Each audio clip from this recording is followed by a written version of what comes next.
കഥ പറയട്ടെ. ഇന്നത്തെ കഥ പറയാൻ പോകുന്നത് വേറൊരു കൊറിയൻ സീരീസാണ്, ഹോസ്പിറ്റൽ പ്ലേലിസ്റ്റ്. ഇതിന് 2 സീസണാണുള്ളത്. ഇത് നെറ്റ്ഫ്ലിക്സിൽ അവൈലബിൾ ആണ്.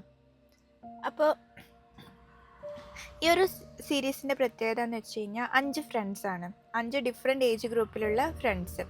അവർ കോളേജിലൊക്കെ ആയിട്ടാണ് മീറ്റ് ചെയ്യുന്നത്. 5 പേരെന്ന് പറയുമ്പം ഒരാൾ ഗൈനക്കോളജിസ്റ്റാണ്, ഒരാൾ ന്യൂറോ സർജൻ, ഒരാൾ പീഡിയാട്രിക് സർജൻ, ഒരാൾ ലിവർ ട്രാൻസ്പ്ലാന്റ് സ്പെഷ്യലിസ്റ്റ്, ഒരാൾ കാർഡിയോതൊറാസിക് സർജൻ.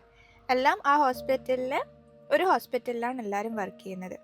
അപ്പോൾ ഈ പീഡിയാട്രിക് സർജൻ്റെ അച്ഛൻ്റെതാണ് ഹോസ്പിറ്റൽ. അത് അവർക്ക് അറിയില്ല, അവർ ലാസ്റ്റാണ് അതറിയുന്നുള്ളൂ. ഈ ഒരു സീരീസിൻ്റെ പ്രത്യേകത എന്താണെന്ന് വെച്ച് കഴിഞ്ഞാൽ, നമ്മൾ ഒരുപാട് മെഡിക്കൽ റിലേറ്റഡ് സീരീസ് നമുക്ക് ഉണ്ട്. Like doctor house MD, grace anatomy, doctor ചാ,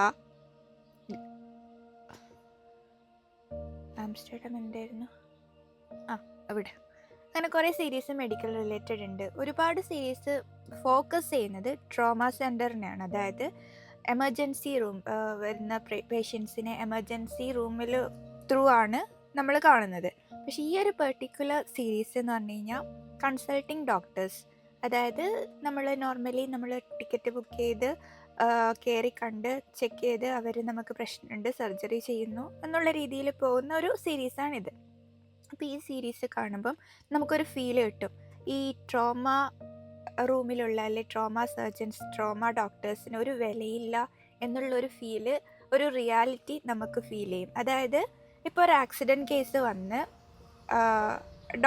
ആ ട്രോമ റൂമിലുള്ള ഡോക്ടേഴ്സിൻ്റെ ഫസ്റ്റ് കെയർ കൊണ്ടാണ് അവർ സ്റ്റേബിളായിട്ട് ബാക്കിയുള്ള ഡിപ്പാർട്ട്മെൻറ്റിലേക്ക്, അതിപ്പോൾ ഓർത്തോ അല്ലെങ്കിൽ ന്യൂറോ അല്ലെങ്കിൽ കാർഡിയോ, ആ ഡിപ്പാർട്ട്മെൻറ്റിലേക്ക് ആ പേഷ്യൻ്റ് സ്റ്റേബിളായി പോകുന്നതിൻ്റെ കാര്യം ഈ ട്രോമ ഡോക്ടേഴ്സ് അടിപൊളി അവരെ ടേക്ക് കെയർ ചെയ്യുന്നത് കൊണ്ടാണ്.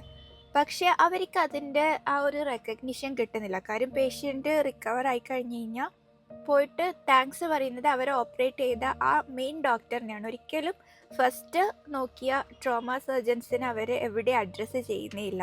ആ ഒരു സംഭവം നമുക്ക് ഈ ഒരു മെഡിക്കൽ ഡ്രാമ കാണുമ്പോൾ നമുക്ക് മനസ്സിലാവും. കാര്യം ഇതിൽ രണ്ടുമുണ്ട്, മെഡിക്കൽ ഈ നോർമൽ ഡോക്ടേഴ്സും ഉണ്ട്, ഈ ട്രോമ സർജൻസും ഉണ്ട്. അപ്പം ആ ഒരു പെർസ്പെക്റ്റീവിലാണ് ഇത് പോകുന്നത്. അപ്പം ഇതെന്ന് പറഞ്ഞു കഴിഞ്ഞാൽ 5 ഫ്രണ്ട്സ് അവർ എപ്പോഴും അവരുടെ വർക്കിൽ ബെസ്റ്റാണ്. അപ്പം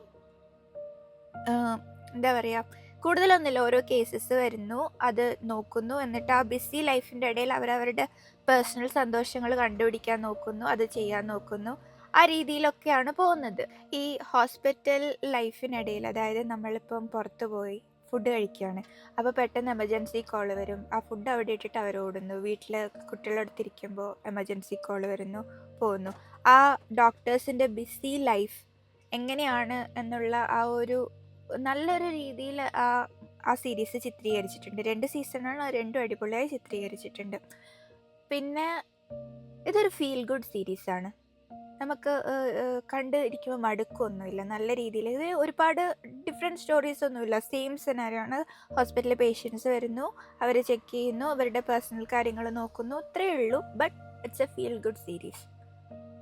മെഡിക്കൽ റിലേറ്റഡ് ഫീൽ ഗുഡും ഒക്കെ കാണാൻ ഇഷ്ടമുള്ളവർക്ക് ഇതൊരു നല്ലൊരു സീരീസാണ്.